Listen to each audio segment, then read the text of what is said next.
guys, today I'm coming at you with my BooktubeAthon Wrap Up. Unfortunately, I didn't do it as well as I wanted to do this week, and I didn't end up reading all of the books that I had planned, but I'm still really proud of all of the books that I did read and everything that I got accomplished. So let's get into this wrap up. I was able to complete challenges 1 and 2 of reading a book with yellow on the cover and reading a book only after sunset. For this, I read The Merciless 2 by Danielle Vega.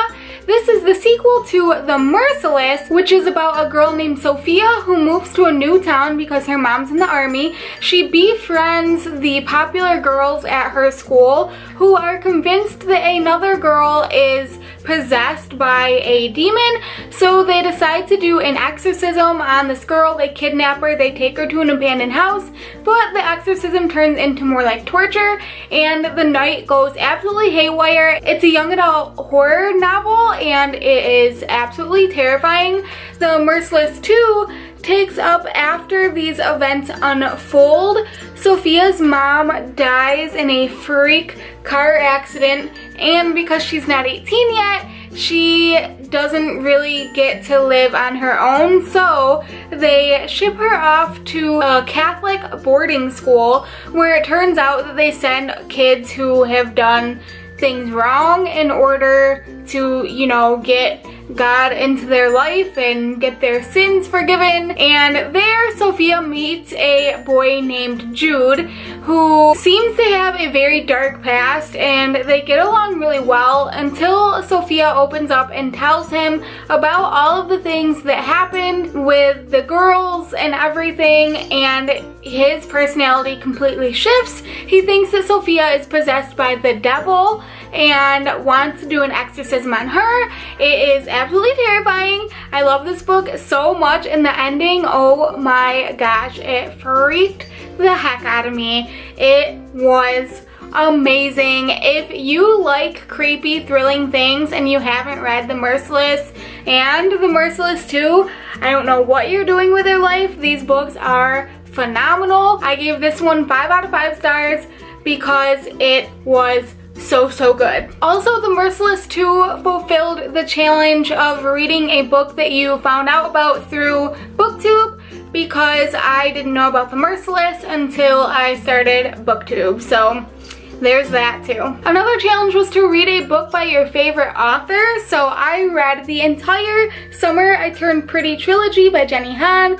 If you don't know, Jenny Han is also the author of the To All the Boys I Loved Before and P.S. I Still Love You duology, which is fantastic. This trilogy was absolutely amazing. I couldn't have asked for more. I love Jenny Han's writing so much. It's so good. I have an entire trilogy talk scripted out and I kind of want to do it, but I don't know if anyone would really be interested in it, so let me know down below in the comments if you'd like to see me talk about my thoughts and feelings on each book in this trilogy. It is The Summer I Turned Pretty, It's Not Summer Without You, and We'll Always Have Summer. Basically, this trilogy follows a teenage girl by the name of Isabel. They call her Belly for short. Every year, her entire life, she and her mom and brother go to this beach house that is owned by her mom's best friend, and her mom's best friend and her 2 boys,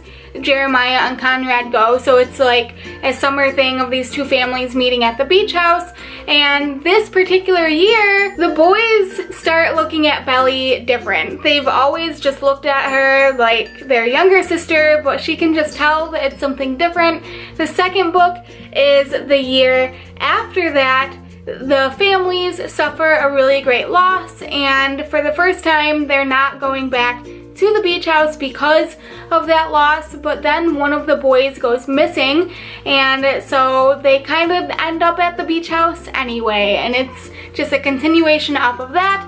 And the third book, We'll Always Have Summer, takes place years later when Belly is in college and her boyfriend does the unthinkable, just a terrible, terrible thing. So Belly then has a decision to make, and it kind of brings everyone back to the beach house one final time. And yeah, it's a really good, really great summer read. This was also on my list of books that I wanted to read this summer, so I'm glad that I was able to get these 3 books in. I read them all in one sitting, back to back.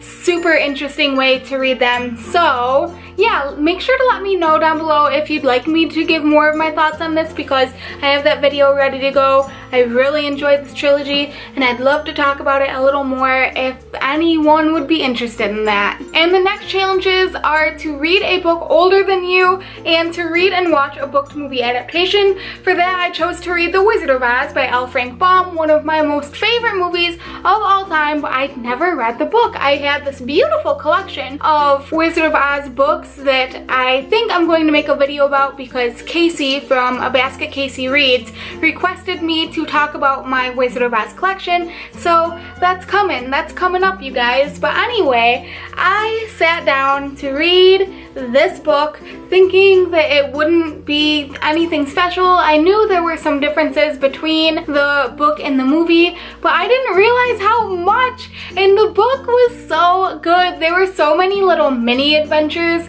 that aren't brought into the movie, and I wish that the movie would have stuck closer to the book, because it's amazing. It is so good, you guys. And I've seen The Wizard of Oz staged, and they did pull in more elements from the book into that staged adaptation of it, which was really cool. So I have to say, I think that I ended up liking the book more than I like the movie, and that is just crazy for me. I couldn't believe how much I really enjoyed this book. If you haven't read The Wizard of Oz but you still enjoy the movie, I definitely recommend picking up the book. I'm really glad that I chose this for a book to movie adaptation. I really enjoyed reading these. Those are all of the books I completed, so unfortunately I wasn't able to finish all of the challenges, the last challenge being read a total of 7 books. I was trying to read 2 books at the same time to try to get this done, but I kind of had a headache yesterday. Wasn't feeling the best, so I didn't really get much done, but I got about 3 chapters into The Raven Boys by Maggie Stiefvater, and I am really enjoying it so far, you guys. It is creepy and paranormal, and I wasn't expecting to enjoy it that much, but yeah, I think I'm really gonna end up liking this book. I'm also about 50 pages into my arc of Holding Up the Universe by Jennifer Niven, the author of All the Bright Places, and I'm not quite sure how I feel about it yet. I don't think the story hasn't really got going that much yet, but I'm still trying to keep an open mind as I'm reading it, and hopefully I'll end up enjoying it. So guys, I just added up the total number of pages that I read this week, and this week alone I read a grand total of 1,434 pages. That is amazing. I'm so proud of myself, even though I didn't end up finishing those challenges. I did a couple video challenges, I did some of the Instagram challenges, and I just felt like I had a really fun week relaxing and doing this. So make sure to let me know down below in the comments how you did for the BooktubeAthon, if you had as much fun as I did, and what challenges you ended up completing. If you like this video, make sure to give it a big thumbs up and hit that subscribe button down below to see more bookish videos. As always, I thank you guys so much for watching. I'll see you next time.